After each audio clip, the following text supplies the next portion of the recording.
We gonna talk about trait theories of personality, जिसमें हम चार थ्योरीज की बात करेंगे: Gordon Allport, Cattell 16 personality factor, Hans Eysenck and 5 factor. इन थ्योरीज को समझने से पहले first of all let us understand what is trait and why these theories have been developed. So talking about trait क्या होते हैं? किसी इंसान के जो है वो करेक्टरिस्टिक्स या नेचर्स होते हैं। Trait theory is that approach to check an individual personality that identifies and measures the degree of personality traits. जैसे हम बात करें ट्रेट की, तो क्या हो सकता है? एक पैटर्न ऑफ थॉट हो सकता है किसी का, या किसी इंसान का behaviour of any human, may be anxiety, shyness, pessimist, assertive, optimist, openness, conscientiousness, etc. can be the traits of any individual personality. इन रिसर्चर्स ने, talking about the personality traits, different researchers ने इसको डिफरेंटली डिफाइन किया गया है and literature में इसको different तरह से डॉक्यूमेंट किया गया है based on their research. Late us understand theories of personality, that how Gordon Allport's view talks about personality, and then we'll move ahead towards the cattle and hens and then five factor models. Let us start with Gordon Allport. The Gordon Allport contribution cannot be ignored when it comes to the personality. And Gordon Allport has contributed a lot and also called as the first modern trait theorist जिन्होंने क्या किया था, adopt किया था trait approach को to outline the personalities of an individual. According to Gordon Allport, traits are very essential units of personality and each person क्या करता है, डेवलप करता है novel set of organize tendencies called traits. Nearly around 1936 के आसपास इन्होंने क्या किया, एक ही had identified one English language dictionary where 4000, अगर देखेंगे टर्म्स जो थी वो इन्होंने आइडेंटिफाई किया, टर्म्स या हम इनको वर्ड्स कहें, आइडेंटिफाई किया था जो एक्सप्लेन करता था ट्रेट्स ऑफ ह्यूमन पर्सनालिटी को. तो इन सम अगर हम बात करेंगे, 4000 वर्ड थे जो डिस्क्राइब करते थे ह्यूमन पर्सनालिटी ट्रेट को, right. And the fundamental component of personality are characteristics which each individual develops at its unique collection of organized inclinations. मतलब कि हर इंसान की एक अलग तरीका है किसी सिचुएशन को रिस्पॉन्ड करने का, और उसी यूनिक कलेक्शन को इन्होंने क्या किया था, एक ऑर्गेनाइज किया था. और उसको ऑर्गेनाइज करने के लिए, in order to give a meaning to it, इन्होंने क्या किया, हर ट्रेट्स को जो है वो कैटेगराइज कर दिया इन 3 ट्रेट्स में. One is cardinal traits, central traits and secondary traits. तो so this was the outcome of the Gordon Allport trait theory. इसको इसलिए गॉर्डन एलपॉट्स 4000 ट्रेट थ्योरी के नाम से भी जाना जाता है, क्योंकि डिक्शनरी में जो थे वो 4000 वर्ड आइडेंटिफाई किए थे that measures the characteristics of personality of an individual. So let us talk about the cardinal traits, central and secondary traits. Cardinal traits की बात करते हैं. ये इस तरह के ट्रेट्स होते हैं जो एक्चुअली रूल और कंट्रोल करते हैं एक इंडिविजुअल्स की एंटायर लाइफ को, की वजह से उनको जाना जाता है. जैसे कि mother Teresa non for deep altruism. Deep altruism का मतलब ये हुआ कि एक सेल्फलेसनेस ऑफ एनी पर्सन, और may be showing concern towards the well being of others. तो ये क्या था, एक मदर टेरेसा का एक ट्रेट था जिसको हम कार्डिनल ट्रेट कहते हैं, जिसकी वजह से on for her traits which is called as the cardinal trait. So basically cardinal traits are those traits that dominate an individual personality to a certain point, and उसी वजह से जो है उनको जाना जाए, उनको कहते हैं हम cardinal traits. Second is central traits. Central traits are the overall set of characteristics found in varying degrees and form a fundamental foundation of a personality in everyone.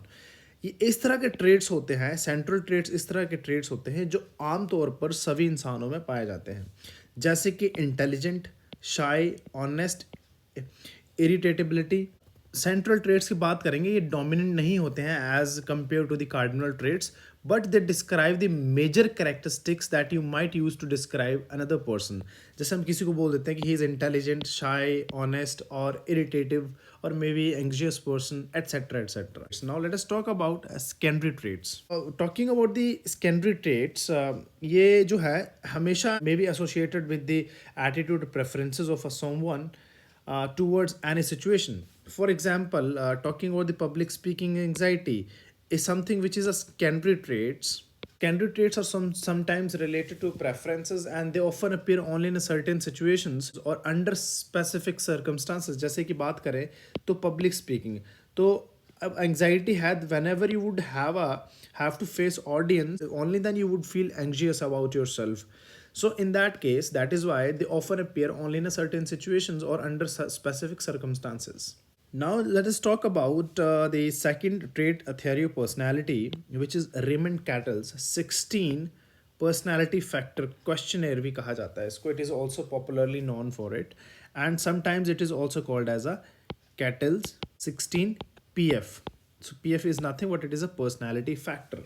जैसे कि अब अभी हमने बात करी कि 4000 अप्रॉक्सीमेटली पर्सनैलिटी ट्रेट्स आइडेंटिफाई किए थे गोल्डन एल्पोर्ट ने. एंड रेमंड ने क्या किया, और रेमंड के साथ जो चार्ल्स पीयरमैन थे जो कि रिसर्च असिस्टेंट थे, and he had a very good hand in statistics, so he reduce the number of personality traits from 4000 to 171.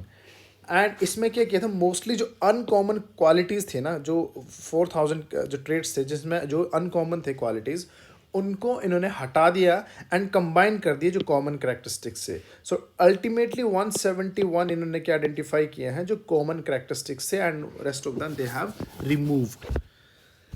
इस अप्रोच को करने के लिए they have used factor analysis. For example जैसे हम बात करें कि आपने किसी का एटीट्यूड मेजर करना है, तो एटीट्यूड मेजर करने के लिए आप क्या क्वेश्चन पूछेंगे कि I like such kind of situations, I am having a favourable view towards some situations. अब आपने क्या किया, किसी सिचुएशन से रिलेटेड उनसे क्वेश्चन पूछा, और ये जो क्वेश्चन है ये क्वालिटेटिव इंफॉर्मेशन को आपने क्या किया, क्वांटिफाई किया यूजिंग 1 to 5 और may be 1 to 7 Likert scale. ये जो 1 to 5 स्केल है, इस डेटा को आपने क्या किया, इंसर्ट किया फैक्टर एनालिसिस में, और इस फैक्टर एनालिसिस में रन करने के बाद आपके पास you would be having a number of items into it. Items would mean the item number 1, item number 2. जब फैक्टर एनालिसिस रन किया, जैसे कि हमने एग्जाम्पल की बात कर रही है, 4000 कीवर्ड्स हैं, तो इसमें क्या हुआ कि जो कॉमन थे वो 171 आइडेंटिफाई हुए, जो अनकॉमन थे उनको जो है वो डिलीट कर दिया गया. तो इसी तरह से एक क्वेश्चन और हो सकता है कि I am having intention to use a particular technology website.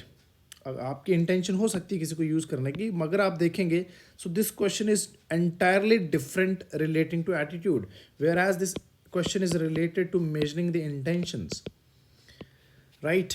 सो ये क्या है, एटीट्यूड से रिलेटेड नहीं है. इसी तरह से इन्होंने क्या किया, एक मैकेनिज्म फॉलो किया, जो सिमिलर आइटम्स थी, जो सिमिलर वर्ड्स थे उनको उन्होंने क्लब कर दिया, और जो अलग थे उनको उन्होंने डिलीट कर दिया. तो this was the process that they have followed in factor analysis technique, and that is what is called as a data reduction technique. Developed इसी प्रोसेस को फॉलो करने के बाद इन्होंने क्या किया, एक 16 डायमेंशंस आइडेंटिफाई किए. अब डायमेंशन जैसे हमने एग्जांपल की बात की, तो एटीट्यूड एक डायमेंशन है, इंटेंशन एक और डायमेंशन है. तो इन्होंने क्या किया, एक 16 डायमेंशंस आइडेंटिफाई की, जो ऑलमोस्ट 1671 जो थे ट्रेट्स आइडेंटिफाई किए थे इन्होंने जो कॉमन थे. Then they developed 16 dimensions of a collection of human personality qualities after extensive investigation and observation. So following the factor analysis technique, जो कि बहुत ही जिसने important role play किया है 16 factor personality बनाने में, तो अब ये क्या है, इसको popularly known है 16 PF, which is 16 personality factor questionnaire, is the thorough examination of normal range personality that has been proven to be successful in number of contexts when a thorough evaluation of a full individual is required.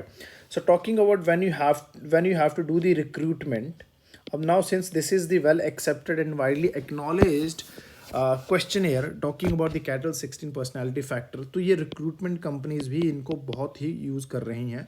And in order to select anyone, or in order to promote, or in order to check the abilities or the traits of an individual, people or the organizations are frequently and very blindly following this scale because it is the well established scale.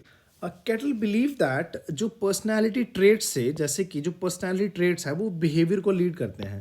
So personality traits के basis पे you certainly you perform behaviour. अब for example आपका जो trait है कि you are actually open toward experiences, means आप जो है वो नई चीज़ों को एक्सेप्ट करते हैं.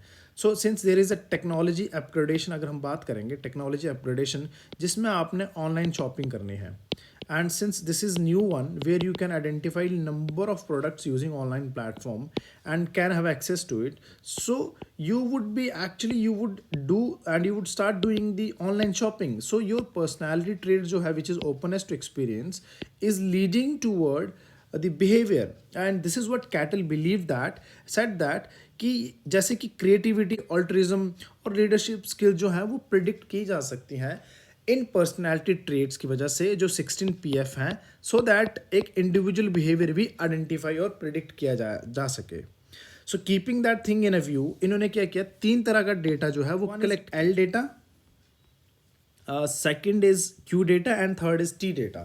सो एल डेटा क्या है? L data is related to the life data. अब देखो 16 पर्सनैलिटी जो है इन्होंने बनानी है. 16 PF क्या है? फैक्टर. और फैक्टर समझने के लिए क्या है? Factor means for example emotional stability. Emotional stability is a factor जिसको मेजर कर सकते हैं हम by asking certain questions. So may be 1, 2, 3 और 4. तो ये 4 क्वेश्चन जब हम एक इंसान से पूछेंगे to respond to this questions would will help us to measure the emotional stability of an individual. तो ये क्या हुआ? एक फैक्टर हुआ, राइट. सो इस फैक्टर को मेजर करने के लिए हमें क्या है? सर्टेन क्वेश्चंस पूछने पड़ते हैं. ठीक है, तो सर्टेन क्वेश्चन जब पूछने पड़ते हैं तो that is why emotional stability को क्या कहा हमने? Factor. So let us see. अब क्या किया कैटल ने? क्या किया? एक हिस्टोरिकल डेटा जो है, हिस्टोरिकल डेटा उन्होंने पूछा. इस रिसर्च में Cattell has asked historical data related to a person, जैसे कि एकेडमिक ग्रेड कैसे हैं आपके, नंबर ऑफ ट्रैफिक एक्सीडेंट्स क्या रहे हैं, और सोशल कॉन्टैक्ट्स की बात करें तो basically they have try to observe the life data of an individual. Similarly the Q data is related to the questionnaire which has been measured. मान लीजिए कि ये क्वेश्चन पूछे हमने कि I like doing online shopping. So if you like doing online shopping, तो आपको क्या है? ऑनलाइन शॉपिंग से रिलेटेड एक क्वेश्चन दिया गया और इसमें आपको 1, 2, 3, 4 एंड 5 में आंसर करना है. So 1 is nothing, it is strongly disagree, neutral, agree and strongly agree. So if you would click on this thing, that means you actually like doing, you are agreeing, or you're strongly agreeing on to do online shopping. सो ये क्या? एक questionnaire लिया जिसमें हम empirical data जो है वो collect किया गया related to the objective behaviour, means behaviour of an individual, जिनको मेजर किया गया using the standardize items. Standardize items वो आइटम्स होती हैं जिनको वर्ल्ड वाइड एक्सेप्ट किया जाता है. Third is T data. T data is experimental data to identify personality construct in varied situations. अब क्या? एक्सपेरिमेंटल मीन्स ऐसा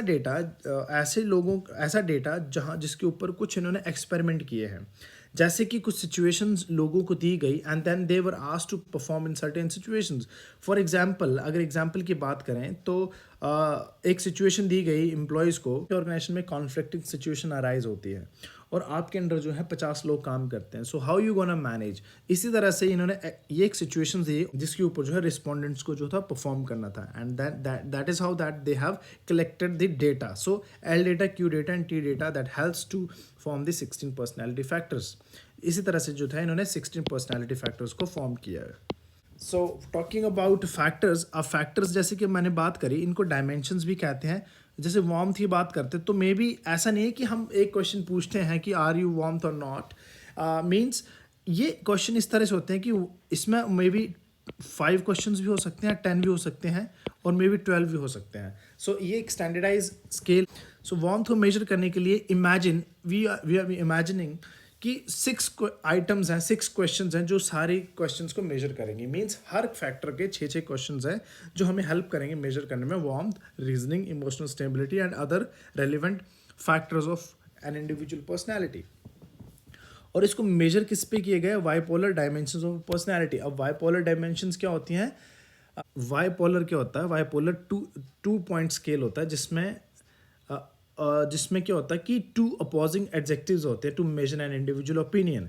अब जैसे कि बात करें कि आपकी वार्मथ को मेजर करना है, so maybe you are outgoing or reserved, so that is why it is called as a bipolar. तो इनको इस सिचुएशन के बेसिस पे मेजर किया गया। कि रीजनिंग की बात करें तो रीजनिंग क्या करेगी, बाइपोलर डायमेंशंस ऑफ पर्सनैलिटी पे इसको कैसे मेजर किया जाएगा, या तो आप ज़्यादा इंटेलिजेंट हैं या तो आप कम इंटेलिजेंट हैं।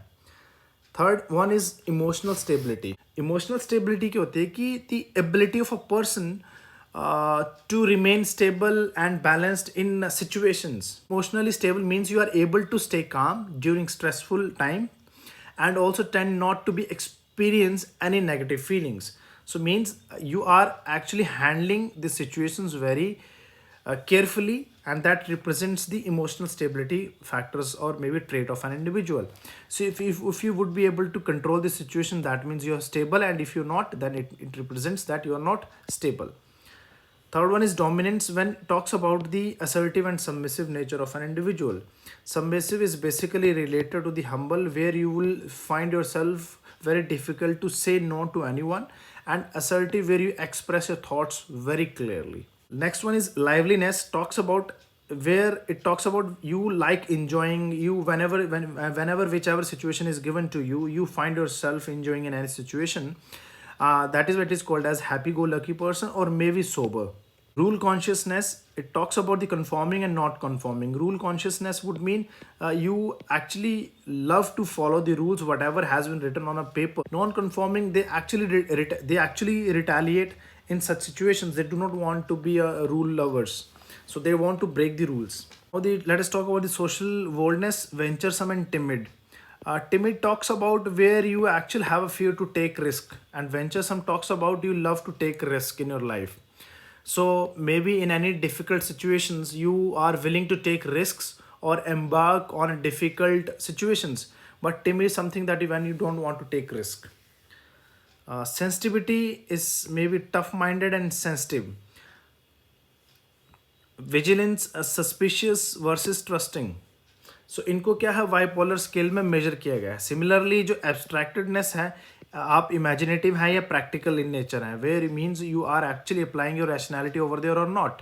सो यू वांट टू थिंक, आपके पास इंफॉर्मेशन है या नहीं है, you are in your thoughts, maybe you are imaginative in nature, but talking about the practical, they always take decision based on the relevant information available to them. Private, discreet versus open. You love to share your information with others, where maybe that is a part of openness, but where you do not want to share your information with others will be part of discreet. Apprehension talks about the worried versus assured. आप किसी situations को लेकर worried है या आप assured है, that represents your apprehensions towards the situation. Openness to change, whether you are experimental in nature, want to take risk, or whether you are conservative, do not want to take risk in your life. So if you want to go for taking risk and love to do be creative, or maybe you want to have a learning experience, you want to go for the experimental, means that open to change is something when you accept with both arms, it represents that you are having experimental personality, and vice versa is the case. Whereas self-reliance means self-sufficient or group development. Sometimes what we have observed, that some people who would love to be on their own, means they have actually, they believe in their self-sufficient, and they want to take they want to be self-independent, rather they do not want to be dependent on others. Whenever they have to take decision, they will listen to themselves.